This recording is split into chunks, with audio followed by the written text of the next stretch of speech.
De quoi s'agit-il? Il s'agit de trouver la tension instantanée qui varie sans cesse aux bornes du condensateur. D'accord? Bon, on n'a qu'une seule formule à retenir jusqu'à présent. Il s'en sert toujours. Et T est égal à C, la capacité dVt sur dt. Voilà. Hop là. C'est toujours cette formule, que ce soit pour calculer un courant, une tension ou une puissance, l'énergie, on se sert de ça à la base. D'accord? C'est pourquoi j'ai insisté pendant le développement du cours sur ça. Bon, on cherche Vt, donc il faut résoudre cette équation. dVt est égal à 1 sur C fois IT. On passe de l'autre côté dt. dt, c'est une quantité réelle qui varie très peu. Donc, on a deux t ici. Un d ici, un d ici. On peut donc intégrer. Qu'est-ce que ça donne? C'est une intégrale dVt est égal à, c'est une intégrale 1 sur C IT et dt.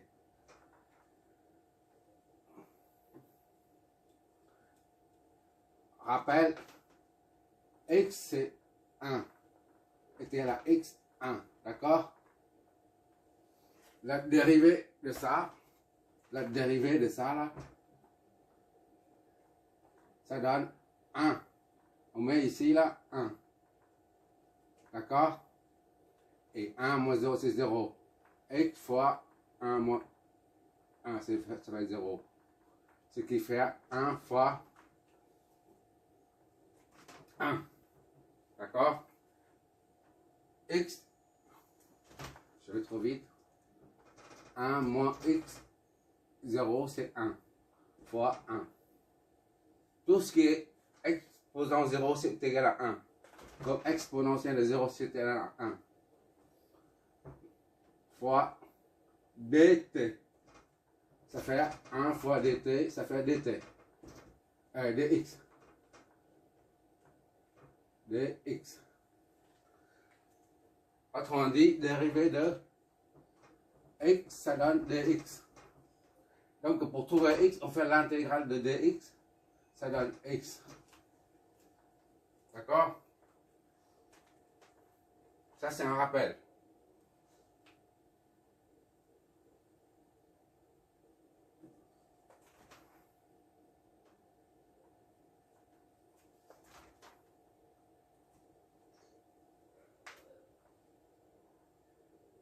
Dérivé, ça donne ça.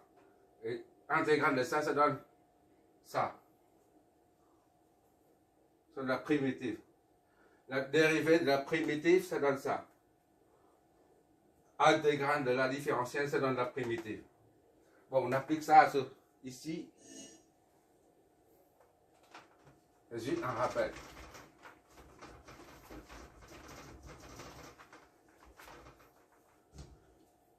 Bon. Comme on vient de dire, intégrale de dx, c'est x. Donc, intégrale de dvt, c'est vt. D'accord? Il n'y a plus de d ici. Il n'y a plus de d ici. Là. Voilà, c'est pour dire. Le rappel tout à l'heure, c'est pour dire ça. Intégrale de dx, ça donne x. Et intégrale de dvt, ça donne vt. Donc, ici, on a vt est égal à, on laisse ça tel quel là, 1 sur c, it, dt. Ça, c'est la constante. On peut sortir du signe intégral. Vt est égal à 1 sur c intégrale de it fois dt. D'accord? Or, IT est égal à 50. Amplitude c'est en milliampères, donc on convertit ça en ampères. Ça donne 0,05. 0,5 ampères. Sinus 120 pi T. D'accord? Ça c'est en ampères. Alors, et C est égal à 100. 100 microamps, c'est-à-dire 100 fois 10 puissance moins 6 farad. D'accord? On remplace tout ça, on injecte tout ça dedans. VT est égal à 1 sur 110 moins 6, d'accord? Intégrale de 0,05 sinus de 120 pi t fois dt. N'oubliez jamais cette petite quantité de variation. Ça donne 0,05 sur la constante, on la sort. Intégrale de sinus 120 pi t dt. D'accord? Ça donc, ça reste constante. Par contre, on doit trouver ça. Un autre petit rappel. Cosinus, sinus, moins cosinus. D'accord? Ça, c'est pour dériver. On va dans le sens horaire. Dérivée primitive intégrale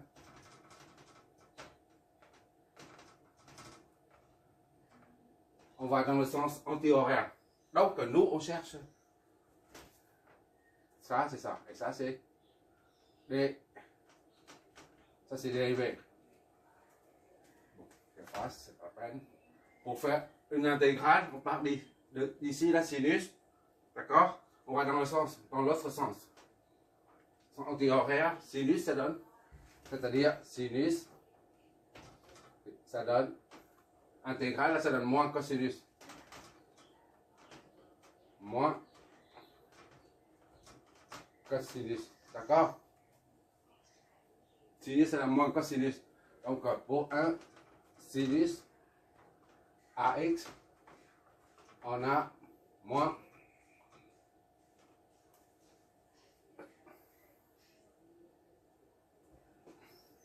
un sur A cosinus AX. Je crois que c'est ça.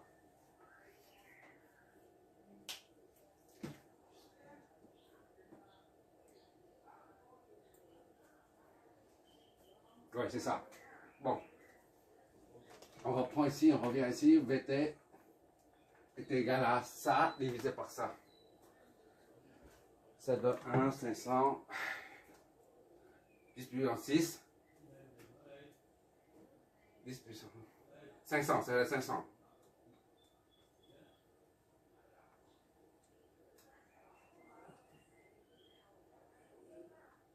500. Ça donne égal à 500. 500, ok. 500.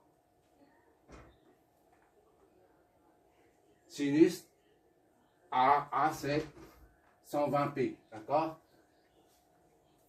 Ça, moins A, moins 1 c'est moins 1 sur 120 pi, d'accord?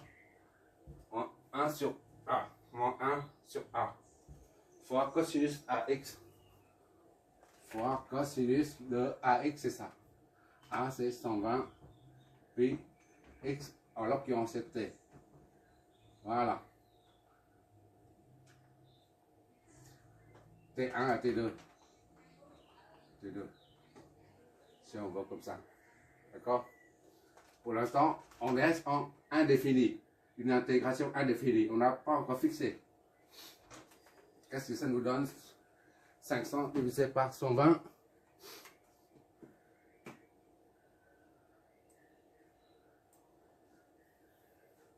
On laisse comme ça. On laisse tel quel. VT est égal à moins 500 sur 120 pi cosinus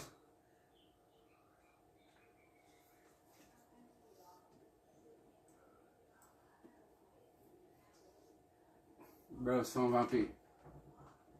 Ok, d'accord? Voilà.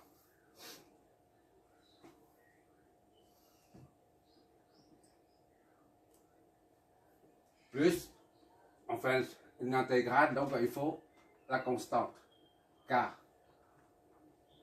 On dit K1. Voilà. Ça fois ça donne ça. Et ça fois ça fait moins, plus 500 K1.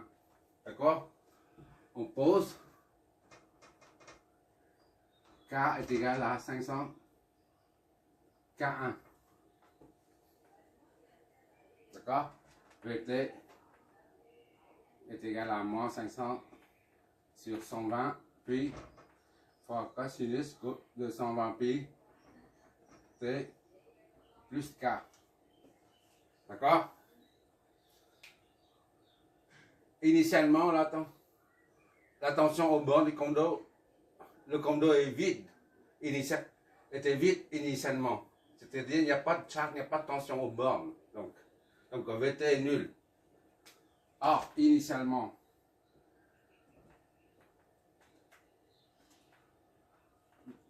le 0 est nul.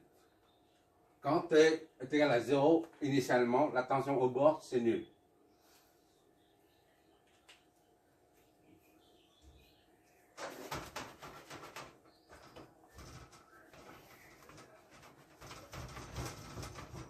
Bon. Donc, on va trouver. Ça, c'est presque fini, mais il reste la constante à déterminer. C'est tout.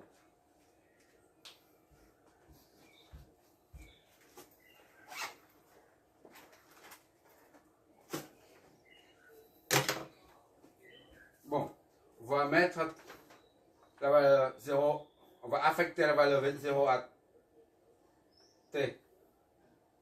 Qu'est-ce que ça donne? V0 à V0, on a moins 500 sur 120 pi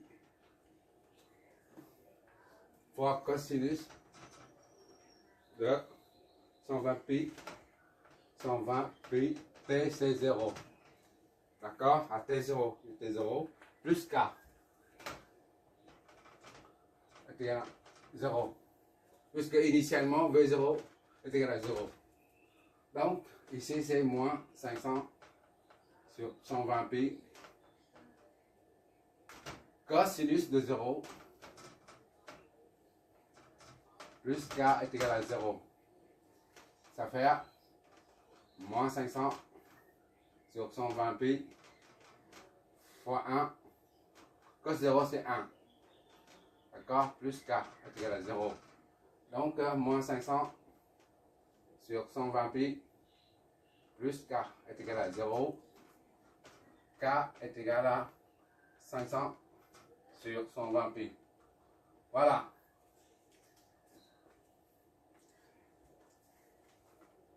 On revient ici, on exprime T dans sa totalité, VT dans sa totalité. Soit, finalement, on obtient VT est égal à moins 500 sur 120 pi. Moins 500 sur 120 pi.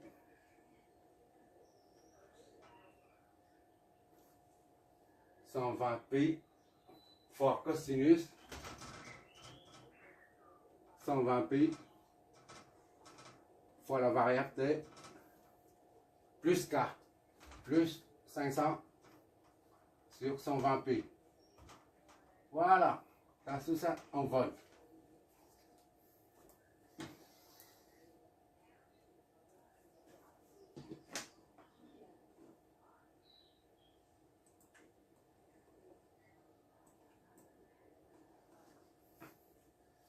qu'est-ce qu'on peut... On peut mettre ça en facteur. Vt est égal à 500 sur 120 pi. D'accord? Ça, en facteur. On isole. Ça donne 1.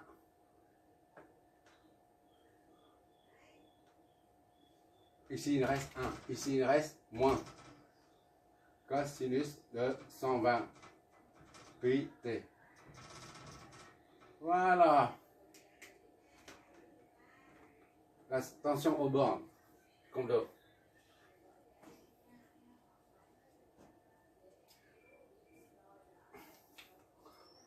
On peut vérifier sur le... On peut vérifier VT là. Sachant qu'au début, V0 est égal à 0. D'accord? Il n'y a pas de tension. Mais au fur et à mesure où le courant passe, les charges s'accumulent ici là. Et bien la tension augmente au fur et à mesure. D'accord? On vérifie par exemple à 1 milliseconde pour T à 0, c'est 0. T égale à 0, VT, V0 est égal à 0. Ça, c'est connu parce que à l'instant initial, le condo est déchargé. Il n'y a pas de charge. Maintenant, supposons qu'on est à T à 1 milliseconde. Juste 1 milliseconde. Après la fermeture de l'interrupteur, la fermeture du circuit, on a quoi? V 10 moins 3. 1 milliseconde, c'est 10 moins 3 secondes. Est égal à, on applique ça, 500 divisé par 120, pi, fois 1 moins cosinus de 120 pi fois 10 moins 3 secondes. Et qu'est-ce que ça nous donne? Vt 1 milliseconde, ça nous donne quoi?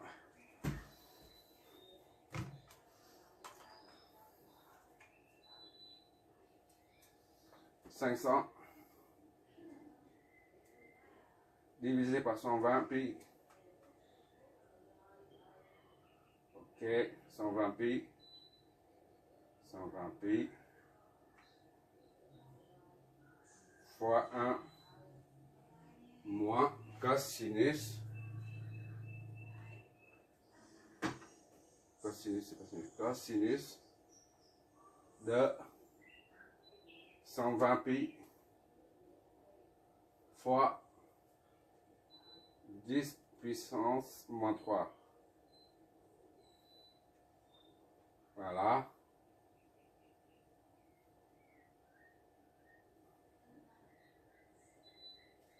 Ça fait 0, 0, 9, 3, 1. 3, 1 sous volt. Soit 93,1 millivolts. D'accord? Et si on augmente encore, on va dans le temps. Maintenant, supposons que Vt est égal à 5 millisecondes. 5 millisecondes. Alors, normalement, on doit avoir, si on remplace T par 5 millisecondes dedans, on doit avoir Vt 5 millisecondes supérieur à ça. Parce que au fur et à mesure, les charges s'accumulent, la tension augmente. D'accord? Bon, on vérifie. Je vérifie comme ça, c'est la meilleure façon en fait. C'est très pratique. V est égal à, T est égal à 5 millisecondes.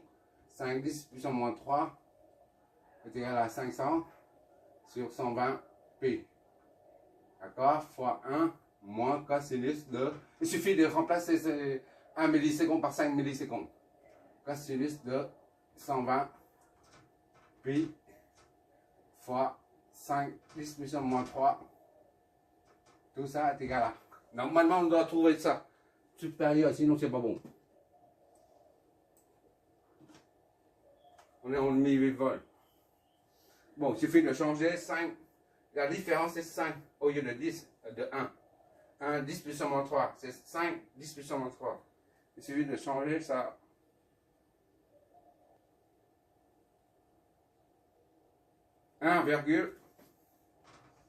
73, ça c'est en vol. D'accord? Ça, on divise par ça. On divise par 0, 0, 93, 1. 18 fois de plus.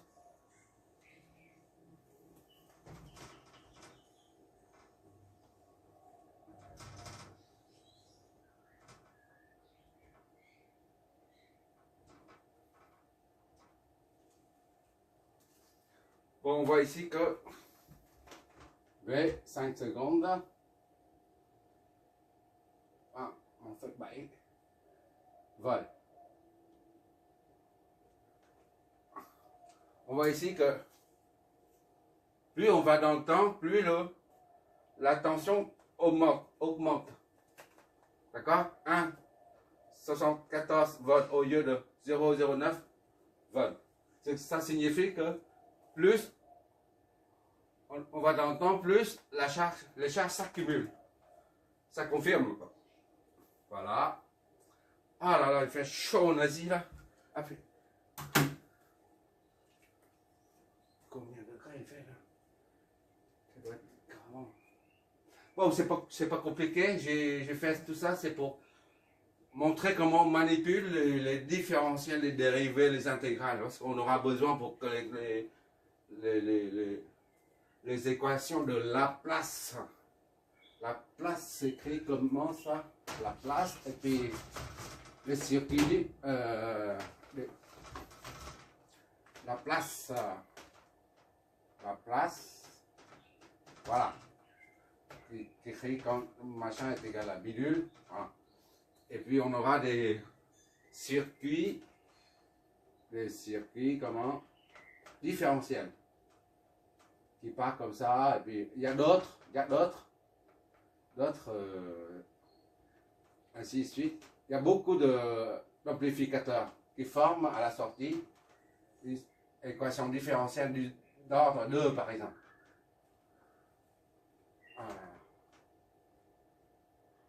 Je ne me rappelle pas, mais le temps venu, on verra ça. Et pour ça, il faut bien maîtriser la manipulation des dérivés, des différentiels. Surtout, il faut bien comprendre ce truc-là. Ça, c'est une quantité réelle. C'est pas comment dire, un symbole. C'est pas un symbole. C'est une quantité réelle. Une quantité réelle. S'il n'y a pas de cette quantité, on ne peut pas dériver, intégrer. Bon, le prochain. Merci d'avoir regardé.